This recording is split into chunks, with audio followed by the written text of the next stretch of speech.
अस्सलाम वालेकुम क्लास। आज जो हमारा टॉपिक है वो है ऑर्गेनाइजेशंस विद पार्टनरशिप करैक्टरिस्टिक्स। हमने पार्टनरशिप करैक्टरिस्टिक्स के साथ जो है ऑर्गेनाइजेशंस कितनी आती हैं, कौन कौन से ऑर्गेनाइजेशंस हैं, उनको स्टडी करना है आज। तो सबसे पहले आपको पार्टनरशिप का पता होना चाहिए कि पार्टनरशिप क्या होती है। पार्टनरशिप एक्चुअली टू और मोर देन टू लोग जब इकट्ठे होकर किसी कारोबार को करते हैं, लेकिन उनका मोटिव क्या होता है, प्रॉफिट गेन करना, तो उससे हम बोलते हैं पार्टनरशिप। ठीक है। तो ऑर्गेनाइजेशंस में सबसे पहली ऑर्गेनाइजेशन हमारे पास आ जाती है लिमिटेड पार्टनरशिप। ठीक है। लिमिटेड पार्टनरशिप को समझने के लिए आपको लिमिटेड लाइबिलिटी और अनलिमिटेड लाइबिलिटी के बारे में पता होना ज़रूरी है। जो अनलिमिटेड लाइबिलिटी होती है वो क्या होती है कि जब सपोज़ करें कि एक कारोबार है जिसमें के लॉस आ गया। लॉस आने से क्या मुराद है कि उस कारोबार के एसेट्स जो हैं उसके डेट्स से यानी कर्ज़ों से कम है। ठीक है, कर्ज़े ज़्यादा हैं, डेट्स ज़्यादा हैं। अब वो कर्ज़े हर जो पार्टनर है उसके लायबल है उन उन कर्ज़ों को पूरा करने के लिए। क्लियर है कि उन उन कर्ज़ों को पूरा करना है, बेशक उन्हें अपने पर्सनल एसेट्स को ही बेचना क्यों ना पड़े। ठीक है, ये होती है अनलिमिटेड लायबिलिटी।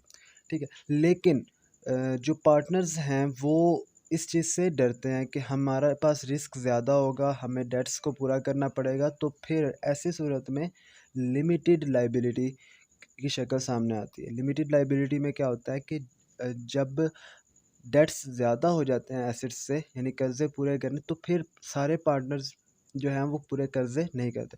कोई एक बंदा ऐसा होता है जिसने वो कर्ज़े अदा करना ज़रूरी होते हैं, वो डेट्स को पूरा करना ज़रूरी होता है उसके लिए। अब वो बंदा कौन-सा होगा? वो बंदा वो होगा जिसका एक्टिव रोल होगा, जो तमाम का तमाम पूरा का पूरा बिज़नेस जो है वो खुद चला रहा होगा।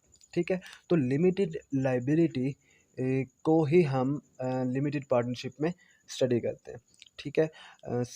लिमिटेड पार्टनरशिप क्या होती है? Some individuals who wants to invest in a partnership, कुछ लोग ऐसे होते हैं जो पार्टनरशिप में इन्वेस्ट तो करना चाहते हैं और unwilling to accept the risk of unlimited liability, लेकिन वो अनलिमिटेड लायबिलिटी के रिस्क को उठाना नहीं चाहते, यानी वो अपने पर्सनल एसेट्स को बेचने के बाद जो है वो डेट्स को पूरा करना नहीं चाहते। वो क्या चाहते हैं कि हम इन्वेस्ट करते हैं और इन अगर तो प्रॉफिट होता है तो ठीक है, हमें जो है हमारा रेशो के हिसाब से, जिस रेशो से हमने अपना इन्वेस्ट किया हुआ है उस रेशो से हमें प्रॉफिट मिल जाएगा। लेकिन अगर तो लॉस होता है तो लॉस की सूरत में उनको जो है वो पे नहीं करना पड़ेगा, अपने पर्सनल एसेट्स को बेचना ना पड़े, तो वो ये चाहते हैं। Their needs can be met with a limited partnership, उनकी जो ये ज़रूरत है वो लिमिटेड पार्टनरशिप से पूरी की जा सकती है। This type of organisation is identified in its name with the word limited partnership. अच्छा, अब हम इसको आइडेंटिफाई या इसको किस नाम से कह सकते हैं? इससे हम लिमिटेड पार्टनरशिप या एलटीडी या फिर एलपी से लिख सकते हैं। A limited partnership has two classes of partners, इसमें दो किस्म के पार्टनर्स होते हैं, एक जनरल पार्टनर होता है, दूसरा लिमिटेड पार्टनर्स होते हैं। At least one partner must be a general partner, कम से कम उन पार्टनर्स में से कम एक बंदा ऐसा होना चाहिए जो जनरल पार्टनर हो, बाकी तमाम के तमाम क्या होंगे? लिमिटेड पार्टनर्स होंगे। अब जो जनरल पार्टनर है वो assumes management duties and unlimited liability. अब जनरल पार्टनर की क्या ज़िम्मेदारी है? उसने पूरी जो ड्यूटीज़ हैं मैनेजमेंट की वो उसने अदा करनी है। ठीक है, यानी कारोबार को वो बंदा चलाएगा। एंड अनलिमिटेड लायबिलिटी, और अनलिमिटेड लायबिलिटी भी वो जनरल पार्टनर ही बियर करेगा। क्या मतलब है कि उसने अगर लॉस की सूरत में पूरा का पूरा लॉस उस बंदे ने ही जो है वो अदा करना है, वो अपने पर्सनल एसेट्स से अदा करना पड़ेगा। इसीलिए वो कह रहा है कि यहाँ पर वो अनलिमिटेड लायबल होगा for the debts of the partnership. The limited partners have no personal liability beyond the amounts they invest in the partnership. अब जो लिमिटेड पार्टनर्स हैं उनका जो पर्सनली लायबल नहीं होंगे, यानी वो अपने ज़ाती इसासों में से वो लॉस को पूरा नहीं करेंगे। कौन? Limited partners. Limited partners have no active role except as specified in the partnership agreement, उनका कोई बिजनेस में रोल भी नहीं होगा। ठीक है, सिर्फ वो रोल होगा जो एग्रीमेंट पर उन्होंने जो भी रोल उनको मिला है, उसके अलावा उनका कोई रोल एक्टिव रोल नहीं होगा। A limited partnership agreements often specifies unique procedure for allocating income and losses between general and limited partners. अब जो लिमिटेड पार्टनरशिप एग्रीमेंट होता है, उस एग्रीमेंट में क्या होता है कि उनको स्पेसिफाई कर दिया जाता है, एक यूनिक प्रोसीजर बता दिया जाता है कि किस तरह से उनको लॉस बियर करना पड़ेगा, किस तरह से उनको जो है वो एग्रीमेंट में बता दिया जाता है कि अगर लॉस की शक्ल में सिर्फ़ और सिर्फ जनरल पार्टनर ही पे करेगा, लेकिन अगर प्रॉफिट होता है तो इस सूरत में जो है प्रॉफिट सब में डिस्ट्रीब्यूट किया जाएगा। लेकिन जो जो जनरल पार्टनर होगा उसको ज़्यादा हिस्सा मिलेगा। क्यों ज़्यादा मिलेगा? क्योंकि वो खुद जो है वो बिज़नेस को चला रहा है, रन कर रहा है, एक्टिव रोल है उसका। अच्छा, अब के इसके बाद क्वेश्चन आ जाता है कि काउंटिंग प्रोसीजर्स या अकाउंटिंग प्रिंसिपल्स जो हैं वो किस तरह से अप्लाई किए जाएंगे। जनरल पार्टनर्स के लिए अलहदा होंगे और लिमिटेड पार्टनर्स के लिए अलहदा होंगे? नहीं, जो अकाउंटिंग प्रिंसिपल्स हैं या अकाउंटिंग प्रोसीजर है वो लिमिटेड और जनरल पार्टनर के लिए, दोनों किस्म के पार्टनर्स के लिए एक किस्म का अकाउंटिंग प्रिंसिपल होना होगा। उसके बाद आ जाता है हमारे पास लिमिटेड लाइबिलिटी पार्टनरशिप। ये उसी का ही आगे हिस्सा है लिमिटेड पार्टनरशिप का। Most states allowed individual to form a limited liability. बहुत से स्टेट्स अलाउ कर देती हैं, ठीक है, बहुत सी कंट्रीज इस किस्म की लाइबिलिटी को, इस किस्म की पार्टनरशिप को अलाउ कर देती हैं। This is identified in its name with the word. इसको हम किस वर्ड से लिखते हैं? एक तो लिमिटेड लाइबिलिटी पार्टनरशिप पूरा लिख सकते हैं या LLP लिख सकते हैं शॉर्ट फॉर्म में। This type of partnership is design to protect innocent partners from malpractice. अच्छा, इस किस्म की जो लिमिटेड लाइबिलिटी पार्टनरशिप होती है ये इसलिए होती है कि जितने भी इनोसेंट पार्टनर्स हैं उनको एक्टिव जिन लोगों का एक्टिव रोल है, पार्टनर्स का एक्टिव रोल है उनकी गलतियों से बचाना, ठीक है। उनकी जो भी मतलब उनकी गलतियां होती हैं, लाइक वो अगर किसी किस्म की डील करते हैं, उस डील में लॉस हो जाता है, तो इनोसेंट पार्टनर का उसमें कोई जो है वो गलती नहीं होती, तो फिर इस तरह की पार्टनरशिप जो है वो एक्सेप्ट की जाती है। When a partners provide service resulting in a mall practice. अब एक पार्टनर ने क्या किया है, कोई डील किया है तो उससे उससे गलती हुई है, that partners has personal liability for the claim. अब इस सूरत में, लॉस की सूरत में, वो खुद अकेला जिम्मेदार होगा पूरे के पूरे लॉस का। The remaining partners who were not responsible for the action resulting in the claim are not personally liable. जो बाकी पार्टनर्स हैं उन्होंने गलती नहीं की तो उनका जो जो पर्सनली वो लायबल नहीं होंगे उस लॉस को पूरा करने के लिए। However, most states hold all partners personally liable for other partners' debts. ताहम ये भी होता है कि बहुत सी स्टेट्स क्या करती हैं, कहते हैं बहुत सी स्टेट्स ऐसे भी हैं जो क्या कहते हैं कि तमाम के तमाम पार्टनर्स जो हैं वो लायबल होंगे डेट्स को पूरा करने के लिए। Accounting for a limited liability partnership is the same as for the general partners. तो इसमें भी क्या होता है कि अकाउंटिंग प्रिंसिपल्स जो हैं वो दोनों के लिए सेम होते हैं, जनरल के लिए भी और लिमिटेड पार्टनर्स के लिए भी। उसके बाद हमारे पास आ जाता है कॉरपोरेशंस। दो तरह की कॉरपोरेशंस होती हैं, एक सी कॉरपोरेशन होती है, दूसरी हमारे पास एस कॉरपोरेशन होती है। जो हमारे पास एस कॉरपोरेशन है उसको एस कॉरपोरेशन का नाम इसलिए दिया जाता है क्योंकि वहाँ पर जो स्टॉक होल्डर्स या शेयर होल्डर्स हैं वो लेस देन 100 है, ठीक है, या इक्वल टू 100 है। लेकिन अगर 100 से अबव हो जाएंगे तो ऐसी सूरत में उसे हम सी कॉरपोरेशन या सिर्फ कॉरपोरेशन का नाम देंगे। तो सर्टेन कॉरपोरेशंस विद 100 और fewer stockholders can elect to be treated as partnership for income tax purposes, ठीक है। 100 के बराबर या 100 से कम जो स्टॉक होल्डर्स हैं इस उनको क्या कहते हैं, टैक्स पे करना ज़रूरी नहीं होता। The corporations are called S या सब चैप्टर और simply S corporation. This distinguished them from other corporations called subchapter C or simply C corporation. S corporation provides stockholders the same limited liability features.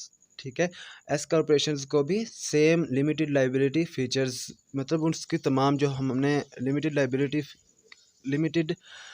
Liability वाला या limited partnership वाला अभी देखा, तो same S corporation में भी same जो है करेक्टरिस्टिक्स मौजूद होते हैं, यानी इनका अपना एक्टिव कोई रोल नहीं होता लॉस की सूरत में भी इन्होंने लॉस बियर नहीं करना होता। The advantages of S corporation is that it does not पे इनकम टैक्स। इनका एडवांटेज क्या होता है कि इनको इनकम टैक्स पे नहीं करना पड़ता। If stockholders work for an S corporation, their salaries are treated as expenses of the corporation. अगर अगर stockholders works for an S corporation, यानी उन्होंने शेयर्स भी खरीदे हुए हैं और ख़ुद भी कंपनी में काम कर रहे हैं, तो उनको उनकी इनकम को एक्सपेंसेस के तौर पर लिया जाता है। क्लियर है? द रिमेनिंग इनकम और loss of the corporation is allocated to stockholders for inclusion on their personal tax returns.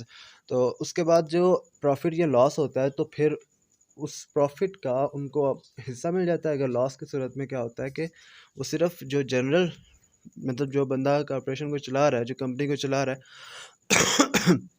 वो अकेला ही जिम्मेदार होगा।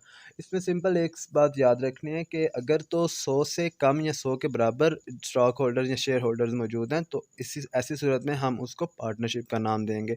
हाँ, अगर 100 से ज़्यादा लोग मौजूद 100 से ज़्यादा लोग जो हैं वो स्टॉक होल्डर्स या शेयर होल्डर्स ख़रीदे हुए हैं लोगों ने, तो फिर ऐसी सूरत में हम उसको कंपनी का नाम देते हैं, उस कॉर्पोरेशन को कंपनी का नाम देते हैं।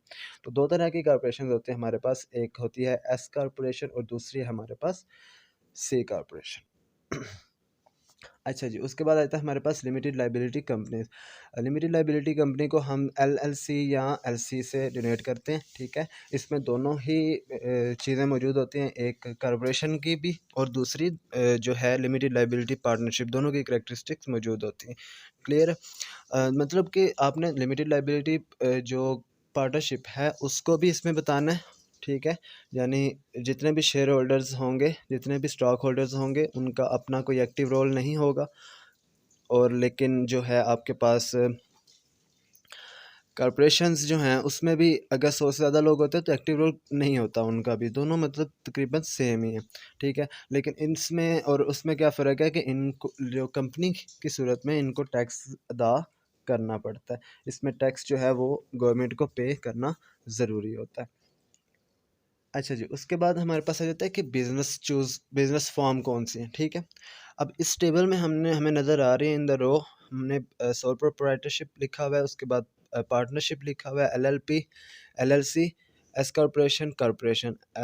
एलएलपी मतलब लिमिटेड लाइबिलिटी पार्टनरशिप, एलएलसी मतलब limited liability company, S corporation and corporation, ठीक है। और कॉलम की शक्ल में हमें नज़र आ रहा है कि बिज़नेस एंटिटी, मतलब एंटिटी क्या होता है कि एक इदारा होता है जो ट्रेडिंग बोल सकते हो, ट्रेडिंग इंस्टीट्यूट आप कह सकते हो इसको, तजारती इदारा, ठीक है। तो सोल प्रोप्राइटरशिप में आप बिज़नेस एंटिटी मतलब एक इदारा है, ठीक है, यस।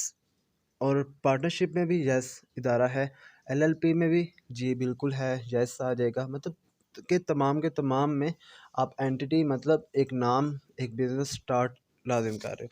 दूसरे नंबर पे आ जाता है लीगल एंटिटी, मतलब गवर्नमेंट से जो है इजाज़त लेनी ज़रूरी होती है या नहीं। तो प्रोप्राइटरशिप में नहीं ज़रूरी होता, पार्टनरशिप में भी नहीं होता, एलएलपी में भी नहीं होता। हाँ, लेकिन कंपनी और कॉर्पोरेशन दोनों के लिए ज़रूरी होता है, बेशक वो एस कॉर्पोरेशन है या कॉर्पोरेशन है। थर्ड हमारे पास आ जाता है लिमिटेड लाइबिलिटी। लिमिटेड लाइबिलिटी किस में होती है? प्रोप्राइटरशिप में नहीं होती। क्यों नहीं होती? क्योंकि अकेला बंदा, उसने खुद बिजनेस चलाना है, अगर लॉस होता है तो खुद उसने बियर भी करना है। पार्टनरशिप में भी लिमिटेड लाइबिलिटी मौजूद नहीं होती।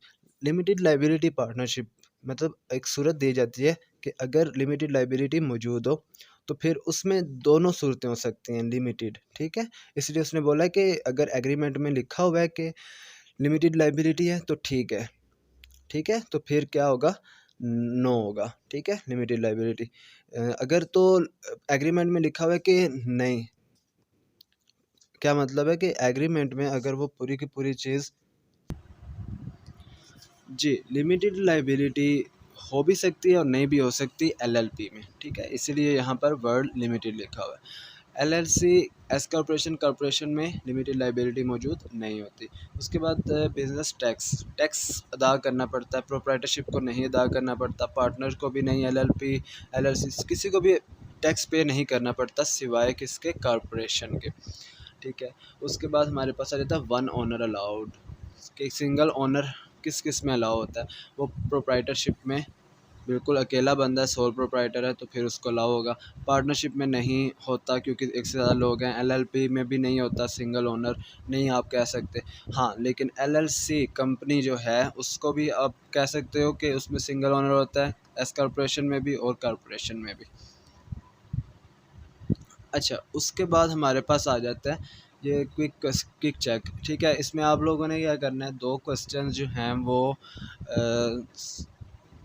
उनका आंसर्स ढूंढने। ठीक है, एक तो क्वेश्चन नंबर 2 है, वो हमें क्या कह रहा है, what does the term unlimited liability mean. Unlimited liability से क्या मुराद है, when applied to a general partnership. General partnership की सूरत में आपने अनलिमिटेड लाइबिलिटी के बारे में बताना है। ठीक है, इसका एक शॉर्ट सा क्वेश्चन आंसर जो है वो आपने बताना है। उसके बाद क्वेश्चन नंबर 3 है, which of the following forms of organization do not provide limited liability. इनमें से कौन सी जो ऑर्गेनाइजेशन है वो लिमिटेड लाइबिलिटी प्रोवाइड नहीं कर रही, S corporation, limited liability company या लिमिटेड पार्टनरशिप। इसका आंसर भी आप लोगों ने सोच के बताना है कि कौन सा ठीक आंसर है।